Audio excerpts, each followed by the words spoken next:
നിങ്ങളെ മക്കൾ ജനിക്കുമ്പം A4 ആപ്പിളും പിന്നെ B4 ബോളും സമുദ്രജല പ്രവാഹം പഠിച്ചിട്ടാണോ ജനിച്ച് ഇവിടെ ഭൂമിയിലേക്ക് വന്നത്? അല്ല, നിങ്ങൾ ഓർമ്മ ഉണ്ട്? നിങ്ങളെ കുട്ടി ജനിച്ച ഓർമ്മ ഉണ്ട് നിങ്ങൾക്ക്? കുട്ടി ജനിക്കുമ്പോ എന്താ പറഞ്ഞിരുന്നത്? എന്താ സംസാരിച്ചിരുന്നത്? എന്തൊക്കെ സംസാരിച്ചോ?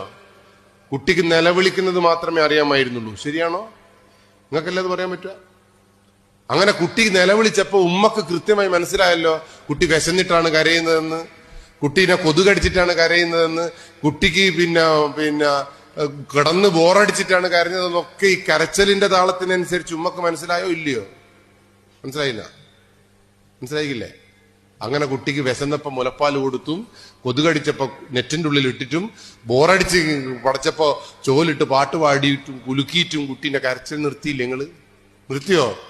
അങ്ങനെ നിർത്തിക്കൊണ്ടുവന്ന കുട്ടീനെ ആ കുട്ടിയുടെ കണ്ണിലേക്ക് നോക്കിയാൽ, കരച്ചിലിന്റെ താളം മനസ്സിലാക്കിയാൽ, കുട്ടിയുടെ വിഷമങ്ങളും സന്തോഷവും മനസ്സിലാക്കാൻ കഴിയുന്ന ഒരു അമ്മയ്ക്ക് എന്താ ഈ 6ാം ക്ലാസ്സിലെ ചെക്കൻ പ്രണയിക്കുന്നത് മനസ്സിലാക്കാൻ കഴിയാതെ പോയത്? 14 വയസ്സുള്ള ചെക്കൻ പ്രണയത്തിന്റെ അല്ലെങ്കിൽ കള്ളിന്റെ കഞ്ചാവിന്റെ ലോകത്തേക്ക് നടന്നു പോകുന്നത് എന്തേ ഈ ഉമ്മയ്ക്കും ഉപ്പയ്ക്കും അറിയാൻ കഴിയാതെ പോയതെന്ന് ചോദിച്ചാ, നിങ്ങളെ മക്കൾ നിങ്ങളിൽ നിന്ന് അകന്നുപോയി എന്ന് സത്യസന്ധമായി പറയേണ്ടി വരും.